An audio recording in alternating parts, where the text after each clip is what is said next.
Sebulan lebih menjelang pemilihan presiden, persaingan dua kandidat Capres-Cawapres semakin ketat.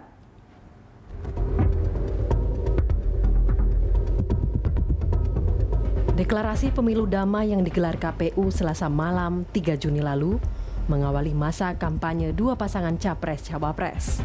Sebulan lebih kampanye hingga hari pencoblosan 9 Juli, persaingan Prabowo Hatta Rajasa dan Joko Widodo Yusuf Kala diyakini akan semakin kencang.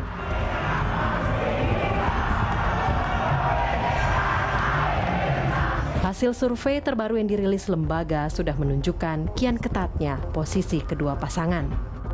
Survei terbaru yang dirilis Populi Center masih menempatkan duet Joko Widodo Yusuf Kala di puncak dengan elektabilitas 47,5%. Namun dengan perolehan 36,9% suara, Prabowo Hatta kian mempersempit jarak dengan lawan politiknya. Kedua kubu kini hanya terpaut 10% lebih. Sejumlah survei memperlihatkan gejala yang sama terhadap kedua kontestan. Dukungan terhadap Jokowi stagnan, bahkan cenderung turun. Sementara sokongan publik terhadap Prabowo kian pesat. Apa yang terjadi dengan pamor Jokowi dan mengapa pamor Prabowo mengkilap?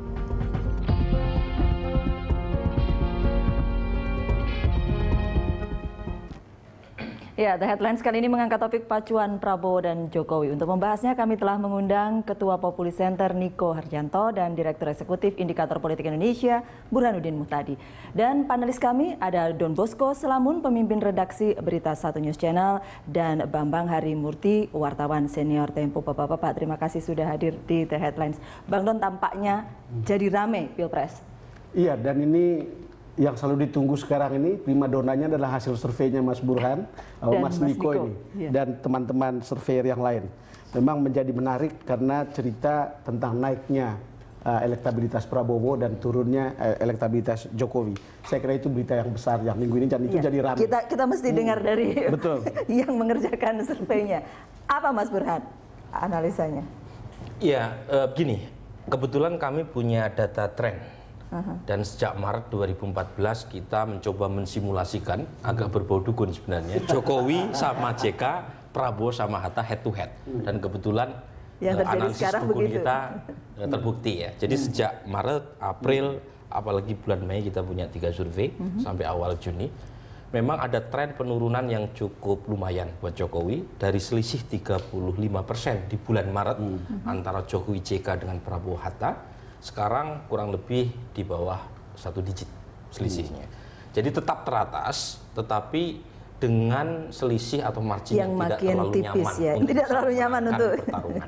Mengapa demikian? Karena masih ada undecided 11%. Nah, undecided ini atau mereka yang belum menentukan pilihan, jika mereka ngeblok ke Prabowo, tentu petanya sudah berubah.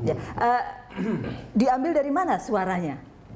Populi juga kalau nggak salah bedanya tipis ya marginnya Mas Niko ya? Ya, jadi dari hasil survei kita yang terakhir tanggal 24 sampai 29 Mei memang perbedaan elektabilitas di antara dua pasangan ini sekitar 10,6%. Dan yang undecided termasuk yang menyatakan tidak akan menggunakan hak pilih itu masih 15,6%. Artinya ya, jarak 10,6% ini masih belum aman pasti. Dan kemudian jarak 10,6 ini kalau kita pertimbangkan margin of error 2,5% plus minus, artinya sebenarnya potensinya ada hanya 5% ini perbedaan realnya, atau mungkin 15 kalau memang itu Jokowinya udah leading jauh ya. Artinya apa sebenarnya sekarang ini dua pasangan ini masing-masing punya peluang potensi untuk menang ya, sama karena undecidednya itu masih bisa kemudian mempengaruhi kemenangan dari kedua belah pihak. Angkanya Jokowi stagnan atau turun? Tadi turun kan? Jadi dari selisih 35 terakhir di bulan Maret itu elektabilitas Jokowi JK 58,2%. Sekarang itu selisihnya tinggal 7% dengan Prabowo di peringkat kedua.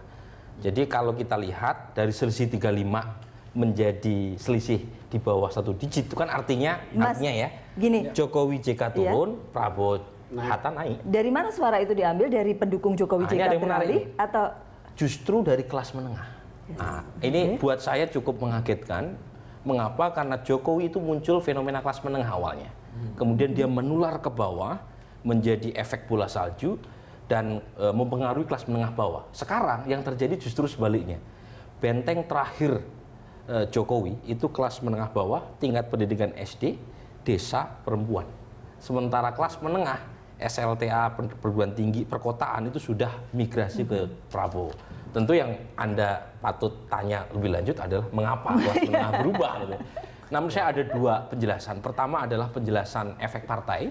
Bagaimanapun di antara partai-partai yang ada, PKS dengan PAN itu kelas menengahnya paling banyak dan mereka menjadi pendukung paling solid Prabowo. Yang kedua terkait dengan minimnya sosialisasi visi misi oleh Jokowi dari mulutnya sendiri.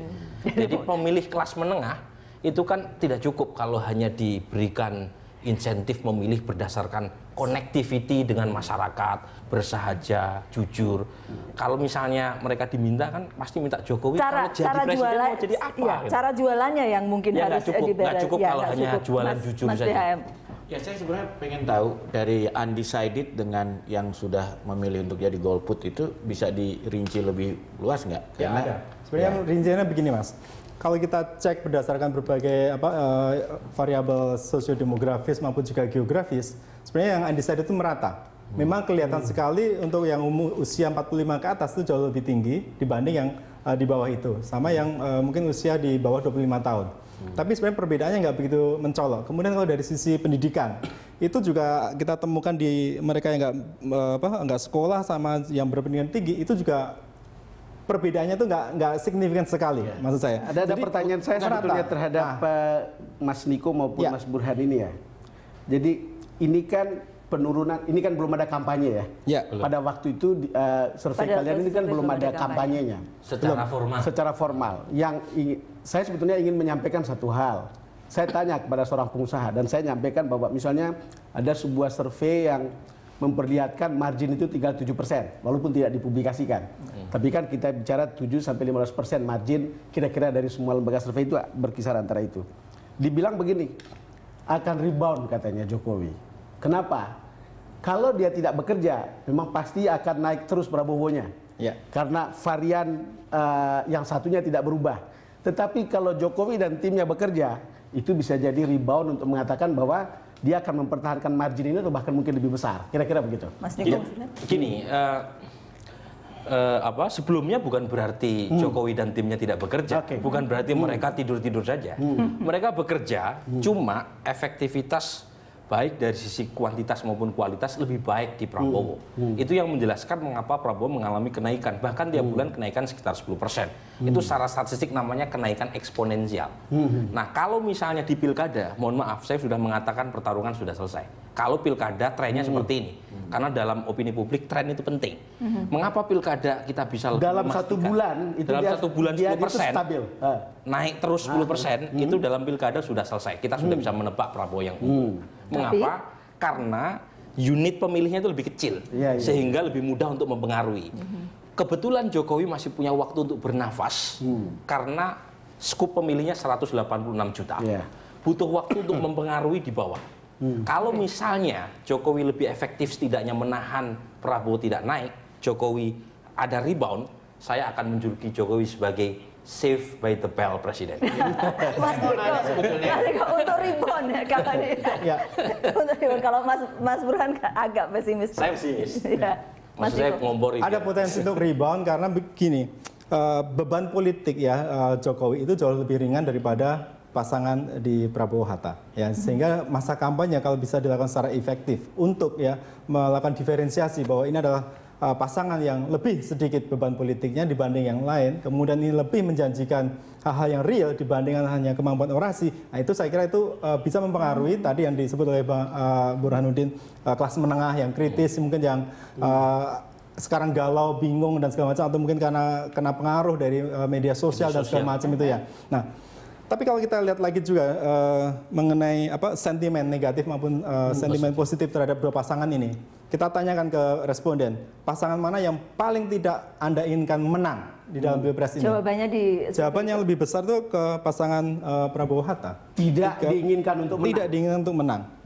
Tetapi itu berbeda dengan elektabilitasnya. Berbeda, artinya begini, ini kan dua hal yang berbeda. Ini elektabilitas untuk mengecek tren dukungan di masyarakat. Sementara kalau sentimen negatif itu kan bisa mempengaruhi kemantapan seseorang ya, kemantapan seseorang di dalam nanti menentukan pilihan Mas politiknya. Niko, coba sekali lagi menjelaskannya apa yang membedakan orang kemudian elektabilitas naik seperti itu, lalu kemudian ketika ditanya siapa yang tidak diinginkan, dia menjawab seseorang atau pasangan yang justru elektabilitasnya menaik gitu. Nah, memang ini saya kira ada dua hal yang harus kita lihat secara mendalam. Pertama, memang ada pemilih yang sudah meroles menentukan pilihannya, sudah mapan dengan pilihannya, mereka sudah tidak peduli apapun isunya, apapun kampanye yang dilakukan oleh kedua pasangan ini, mereka pokoknya sudah menentukan. Nah, ada juga sebagian yang tadi disebut undecided. Bahkan yang undecided itu kalau kita tanyakan secara langsung ya, pertanyaan pertama, apakah Anda sudah punya pilihan dalam Pilpres nanti? Sebenarnya masih banyak yang bilang belum punya, 25% yang menyatakan belum punya. Tapi kalau udah dikasih pilihan, yang menyatakan belum punya pilihan itu makin sedikit lagi. Jadi potensi yang belum punya pilihan itu memang antara tadi sekitar mungkin 11-12% sampai bisa 25% juga sebenarnya. Gini, saya ingin menambahkan amunisi sambil biar tim Jokowi itu wake up gitu loh, wake up call-nya, jadi early warning sistemnya Mas dibunyikan. Burhan pendukung Jokowi? Saya sedang mengingatkan mereka biar tidak merasa di atas angin. Jadi supaya pertandingan lebih imbang gitu ya? Satu begini, Prabowo itu plus minusnya kita sudah tahu. Kita terlalu banyak mengenal Prabowo, tapi terlalu sedikit mengenal Jokowi.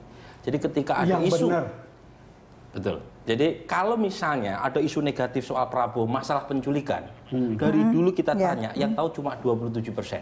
Dan anehnya, semakin mereka tahu, elektabilitas Prabowo lebih tinggi di kalangan mereka yang tahu kasus penculikan. Nah, itu persoalan apa? Karena pemilihnya ideologis atau kelas itu ada banyak, atau ada apa? banyak. Intinya isu ini sudah terlalu lama digoreng.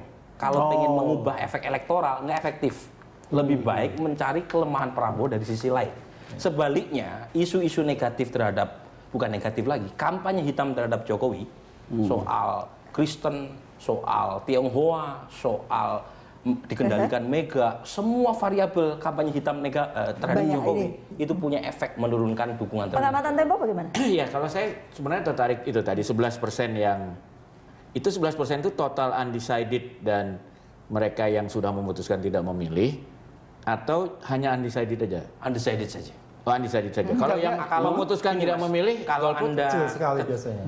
itu sebenarnya nggak terlalu tepat menanyakan intensi memilih kepada responden. Mas Burhan, di dalam sebuah pertemuan tertutup kemarin, saya dibilang begini, ada sekian undecided, tetapi ada juga yang sudah decide.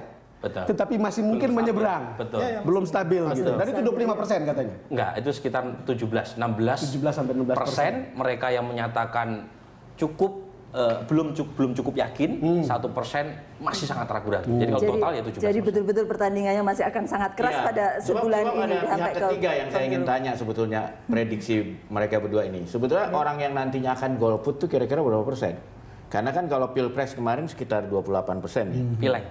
Pileg kemarin 25. Nah, 25% ini di dalam survei Anda sekarang ini masuk di mana mereka itu kira-kira? Susah kita untuk melihat apakah voting turnout ini akan berapa gitu ya, karena memang orang kalau ditanyakan akan milih atau nggak milih pasti akan bilang akan milih karena ini anggap sebagai suatu jadi tadi social desirable. Ya. Tapi kita bisa tanya apakah pilihan Anda itu sudah mantap atau belum. Nah kemudian kita tanyakan lagi secara top of mind. Kalau mau ada Pilpres sekarang siapa yang Anda pilih? Nggak usah kasih pilihan dulu. Kemudian kita bisa cek lagi kalau ada pilihan seperti ini bagaimana. Bahkan kita bisa ngecek juga dengan metode seperti surat suara. Kalau ada surat suara seperti ini, Bapak siapa mau yang kemudian ini ya? Oke. Ada kemungkinan berbeda. Kita akan lanjutkan nanti ya Mas Diko, Mas Bambang, kita akan kembali untuk Anda saat lagi.